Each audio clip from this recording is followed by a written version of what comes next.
No, I'm so glad to be here with you. Man, I hope no matter whether you're inside, outside, good luck with the heat out there or online, you're just having a great day. We're so glad that you are here. And I hope you've been enjoying your summer. My summer has been fun and great. We kind of do this thing where we go back to Missouri and we visit family and friends during the summer. And we did that, but this year we did a little bit different. We took a train out there. And usually when I say, hey, you took a train, people get interested and they kind of perk up. So thanks for asking how it went. It was good. Here's kind of a train ride. It's long, it's 35 hours, getting out there. The day, it's scenic, you get to see stuff. And at night, I would kind of describe it like a Tic Tac container with one Tic Tac left and you're walking around and just shaking. That's what it's like. It's a little topsy-turvy, but it was good. It was fun. We enjoyed it. Got to see family, and we're back. But I hope you're having a great summer, because I envision summer with like swimming pools and barbecues with maybe friends or family and neighbors. Maybe you had a beach day and just got to enjoy that. But one of my favorite things about the summer is movies. Anyone like to watch movies? 12 collective people, okay, maybe a few more. I like movies during the summertime. I like to stay up late, and whether it's Netflix or Hulu or whatever, but I also like to go to the movies, well, up until MoviePass ended, so, if you had that, I'm sorry. We're no longer going to any movies. But this past week, I went and saw a movie, Mission Impossible 27, and I don't know if any of you have seen that one. Or 7, whichever one. They just keep going. But I enjoyed it. Don't worry, no spoiler alerts. I like an action movie. It was fun. It was enjoyable. And there's this thing that happens in the Mission Impossible movies. And if you've seen any of them, Ethan Hunt, he's the main character, he always gets his mission in some kind of weird message, right? It comes delivered in some weird way. And after the message, what happens? It self-destructs, and it's always interesting, sometimes it blows up, or sometimes it's just on fire, sometimes it just starts to smoke, or whatever, but it always self-destructs. And I was sitting there, and I was seeing that, and it made me think about this series, that sometimes we're a little bit like that message. There's something inside. Maybe it's something we're living out, an addiction we have, a character trait that we have, that we're a little bit like that message, and we self-destruct. And we sometimes are our own worst enemy when it comes to this.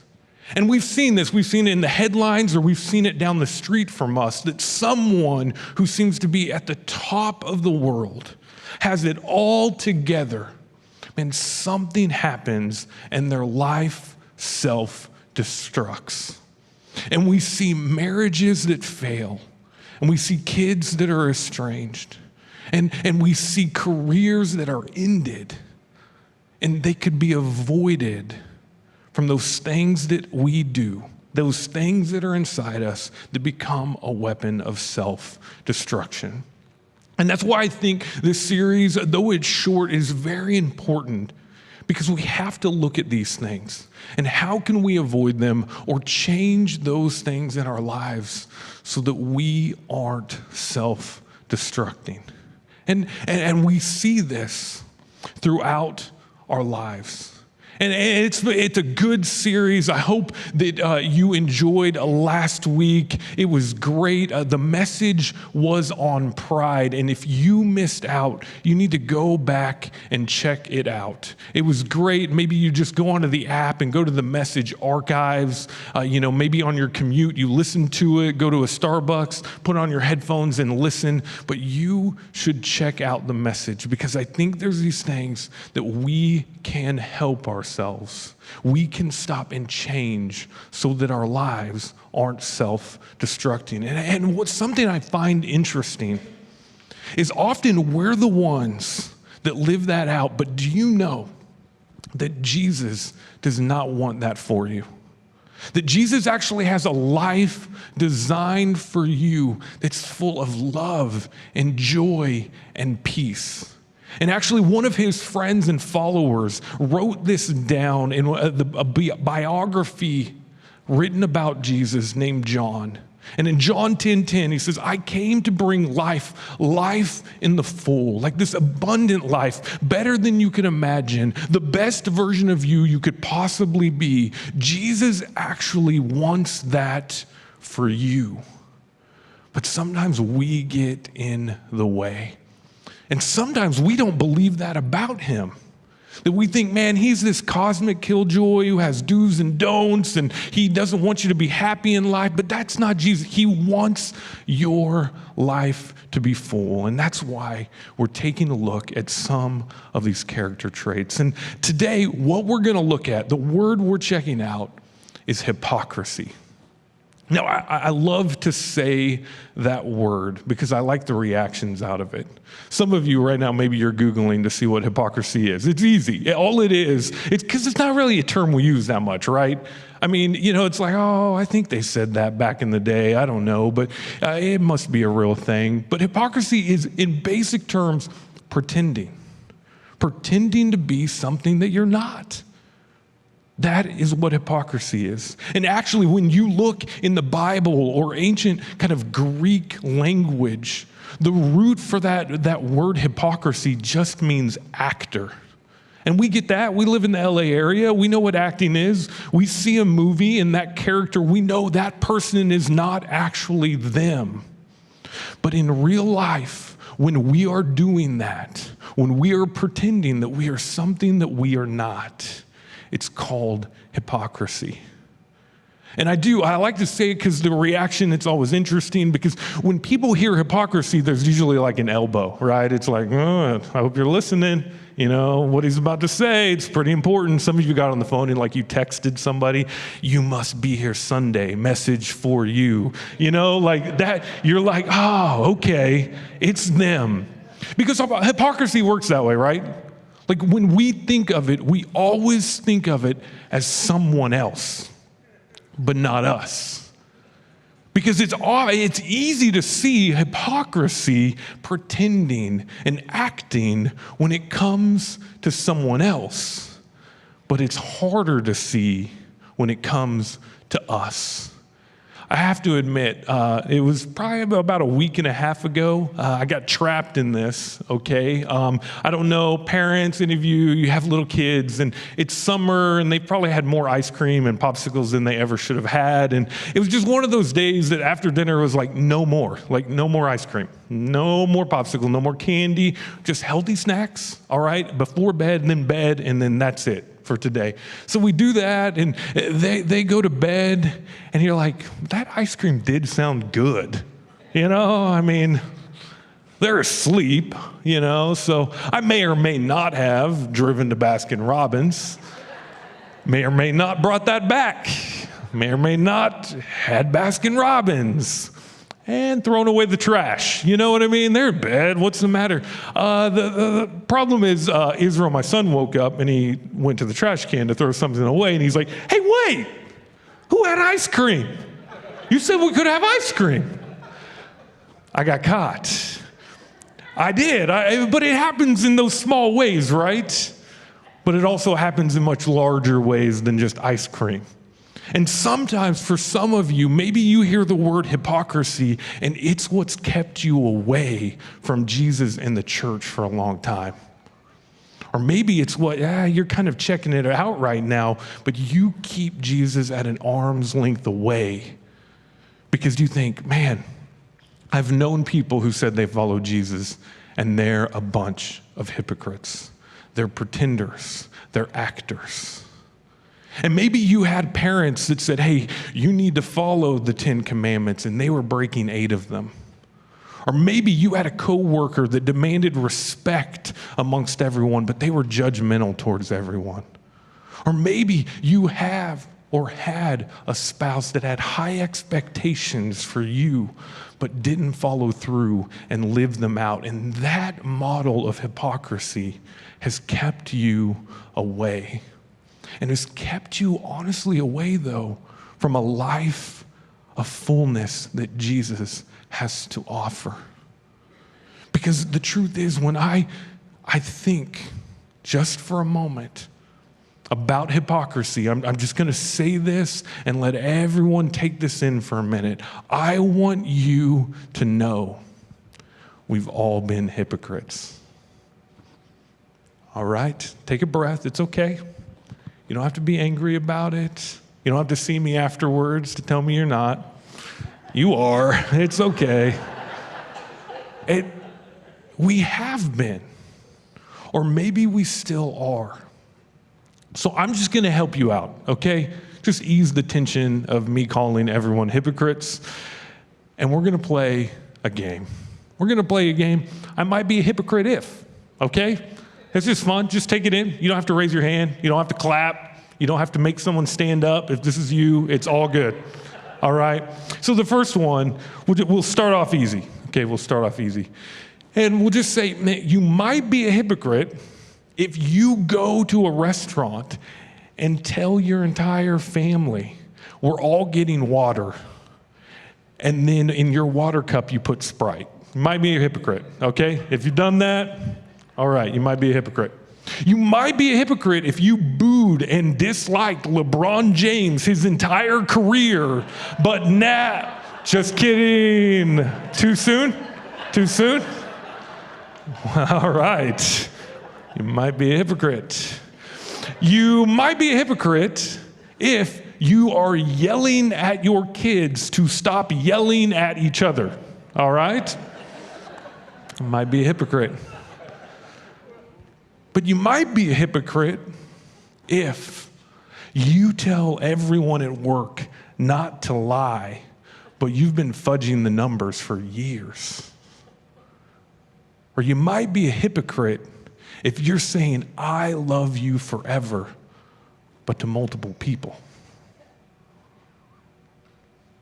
See, we have these funny realities, but then we have these serious realities of us acting and pretending. And it's hypocrisy, and it causes us to self-destruct. Now, here's what I want to say. That we have all been there. Some of us are there now. That there is something we are pretending in, and we are living out an actual false reality. And it is not the full life that Jesus wants for you or offers to be the best version of you. But I don't think that's something that should cause you to run away from Jesus or the church, but cause you to run towards him and connect with the community at the church, because we all understand. We've been there. We've pretended. So what do? Well, I want to look at some words from this guy named Paul. He was a follower of Jesus. And if anyone was a hypocrite and he knows about hypocrisy, it's Paul. Because Paul, he studied everything there was to know about God, and he knew it all. He knew it all. And he said he cared about what God cared about. And he lived that out in front of people. But he didn't live it out in secret. And he was a hypocrite until Jesus changed his life. And he writes these words, and I think it's just one verse and important to this church. It's called Galatians, and he writes it in chapter 6. And he wants us to know a simple truth about pretending. If anyone thinks they are something when they are not, they deceive themselves. See, when you pretend you are something that you're not, you think you're better than everyone else, or you're trying to hide something in your life, or their thing is worse than mine. When you are pretending, you are deceiving yourself. And that hypocrisy and that deceit is slowly making you self-destruct and ruining the relationships around you that you're lying to, that you're deceiving, and just ruining and disconnecting from the full and abundant life that Jesus has offered all of us. Paul wants us to know that we don't have to pretend. We don't have to act. We need to live out that full life and connect with it and what that looks like and how we get there. But so often we do get trapped. We get trapped in the pretending. We get trapped in this false reality. And it's interesting, this pastor and leader named Carey Nieuwhof, there's something that I read that was incredible. I felt like we should hear this when it comes to hypocrisy. Not only is it easy to see it in someone else and not ourselves, but what's happening when we are starting to just become a hypocrite, a pretending in an area in our lives. It's an area where we begin to not be able to tell the truth to the world about what's going on, about something that's happening. And what happens is when we are telling those lies to those around us, the world around us, there begins a gap, and we have to watch out for that gap. And that gap is the difference between our words and our actions. And when our words don't meet our actions, and that continues, and we pretend and we live something else out, it just gets wider and wider and wider until things start to destruct all around us. And we see this. But here's the thing. It's so easy to see that in someone else because when we judge someone else compared to ourselves, we give ourselves a little bit of slack, right? We give ourselves a little bit of grace because we judge our intentions and we judge their actions. So we can be in the same scenario. Maybe the house was supposed to be clean and it's your time to clean the house and you didn't get it done. And you think, oh, it's no big deal. I intended to get it done. I was going to clean the house. Why are you so upset? But when they were supposed to and they didn't get it done, well, why is it not clean? Because we judge our intention and their action. And there's gaps in relationship, gaps in ourselves. And they keep getting wider and wider and wider because our words and our actions need to meet.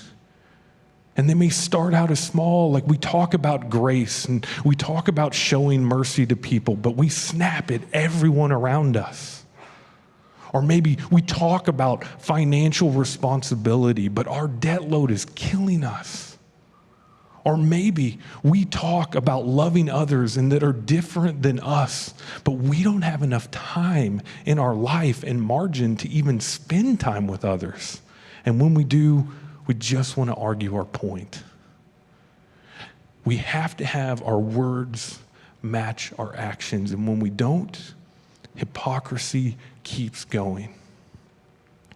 Now, I'm going to be real. That's what I love about real life, is we get to be authentic and just real in who we are. And I'm going to tell you, this is not something that you just struggle with. I struggle with this. And this is something that I struggle with in my life. And there's been two kind of significant moments that's happened. Is one, I grew up, just giving you, background. I'm a pastor's kid, and every time the church that my dad was open, I was there. It was like every Christmas service, Easter service, all 50, that happened. Other than that, every Wednesday night, every Sunday morning, every Sunday night, no matter what's happened, there's a prayer breakfast there. Like if there was some sort of like singing, thing that's happening with a choir there. I was always around. And what happened kind of in that is I was a church kid. I was a church kid. But as I grew up around my non-church friends, I was a non-church kid. And the two were not the same. They weren't the same at all. And what I had to do is I kind of had to pretend in this one that I was this, and over here pretend that I was this, and basically just trying to pretend my life in these two segments of friends. But that eventually, those lies and that pretending, that eventually just gets to you. You don't know which one's which and how that is. And what you begin to do is you judge the other group with the one you're hanging out with. Because it's easier to go and focus on them than it is yourself. Their actions compared to your actions. And you judge. Now, here's the deal. I say that I didn't get out of that on my own. It was not living the life, that Jesus has offered that was full and amazing and abundant. But I had friends that eventually helped me see that. A community of friends that lovingly helped me see that, hey, you know what? There's some areas in your life that you're pretending. And what are we going to do about that? How can we help you in that? And in that community, it changed because I saw I'm not the only hypocrite. I don't have to just hide this. I need to be real. I need to be authentic. And I wish that stopped right there. But the truth is, it didn't. And as many of you know, like in our family, in 2011, one of our sons passed away. And in that, it was a bad moment and just working through that. But I was a pastor at that time, and I felt like I have to have it all together. Okay, I do. Like, everything's fine. Just keep going. Just help everybody. You're not struggling and all of that. The problem is it wasn't a judgmental kind of hypocrisy that came up, but it was still self-destructing my life. Because on the outside, I'm fine. But on the inside, I was hurting. And what was going on in here was not matching what was going on out here. And I was pretending, I was acting. I was a hypocrite. And I thought I was doing the right thing in it.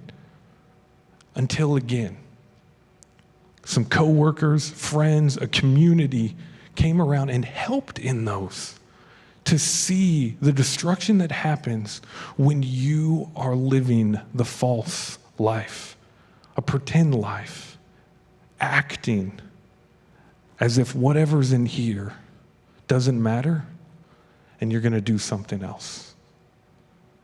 And I can't stress the importance of community. And I'm going to stop right now and just tell you that, if you don't have a community that can help you see that full life that Jesus offers, and you need to get in one.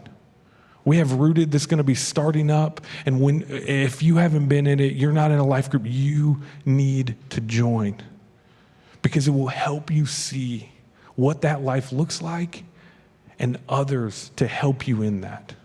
Because community is so important to see who you really are and how you can live that out. And I think that's some of the problem. How that hypocrisy, how pretending, how acting stays rooted in our lives is we try to do things on our own. And we need others around us. Others to tell us who we really are, because we will stay in that pretend life as long as we don't know who we are. So I want to just let us know right off the bat who everyone is. This verse is probably the most well-known verse out there. But for God so loved the world that he gave his only son. And I'm going to stop right there. He gave his son to the world. He loves you. No matter what you've done, where you've been, he loves you and he wants you to join in that full life that he offers. But I think there's this really cool verse that helps us also see another part of who we are. And Paul wrote it to another church in an area called Ephesus. And the book is called Ephesians.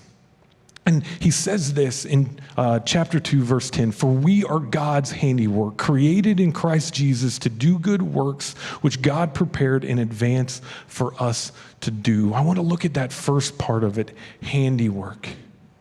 Do you realize that you are God's handiwork?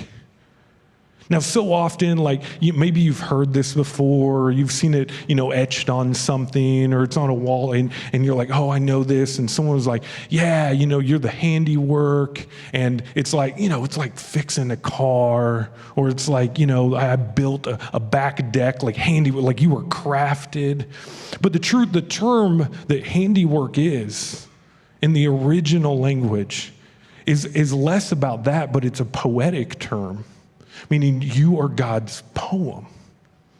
You are God's poem created in Christ Jesus to do good works. Do you realize that's what you are? And just like in any poem, like sometimes they're happy and full of joy. Sometimes they're sad and there's sorrow. Sometimes they rhyme and sometimes they don't. But you are God's poem. And he has a poem for you to join in and live out. And that's what we were designed to do. Not live a false and pretend life of hypocrisy, but live the one design that is full and poetic that he designed you for. And what were you designed for? Good works. You were designed for good works. And the more we focus on the good works and doing that and living out that poem, the less we live out the hypocrisy. So what are the good works? Like, what is that?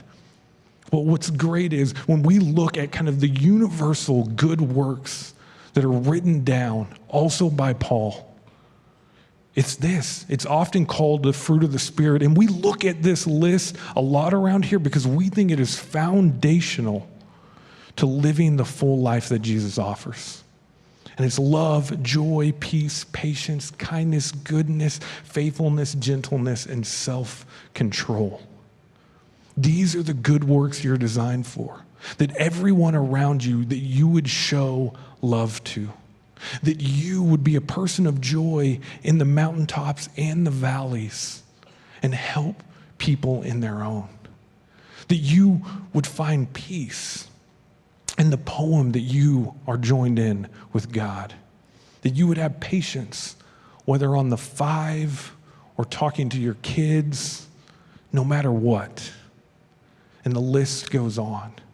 We are created to live a real and authentic life of these that God has created in advance for us. Man, this is beautiful. This is the opposite of a life of self-destruction. It's a life in a beautiful poem with God, you as the handiwork. So here's what I want to do.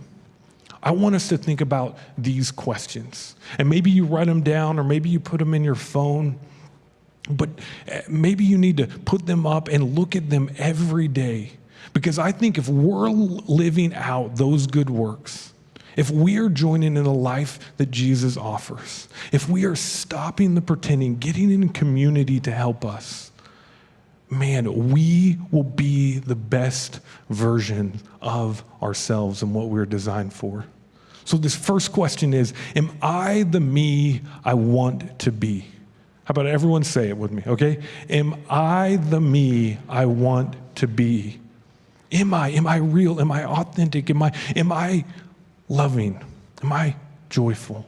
Am I peaceful? Am I patient? In every encounter, am I doing my best to live that out? And I'm not pretending, I'm not acting, and I'm not ruining through a life of that, the relationships around me and myself. But also this question, am I the me I want my kids to see? Am I the me I want my kids to see? Am I living out the grace that I want them to live out to others? Am I talking to them in the way I want them to talk to others? Am I being an example of that full life that Jesus offers so that they too can live that out? And lastly, am I the me God made me to be? With my skills and my talents, am I living out the poem God designed me for? Because when you do that, when we join in that, man, life, it's not just more fun, but it's fulfilling. It's purposeful, and it's full. So what I want to do for you, as we contemplate these questions, is I want to pray for you, that you, in whatever aspect, those things that you find that maybe you're holding on to some pretending, some acting, that you need to let go of, that you need to share with some people that can help you. Maybe get some prayer out in the lobby with our prayer team in one of those areas. I want to pray for you that you can join in with the full life that Jesus offers. Will you pray with me? Father, I thank you so much. I thank you for your grace and your beauty and your willingness to have Jesus come for the world because you love us. Help us connect to that poem and not one that we've created on our own, that's false, that's pretending, that's acting, but one that is full of love and joy. We thank you so much for the gift of Jesus. I thank you. And I just ask, as we go out and we think about these things, we think about these questions and connect to the fruit of the Spirit, that we will have the strength to be the new example so that others will know that you are good and you love them. We thank you so much. In your name, amen.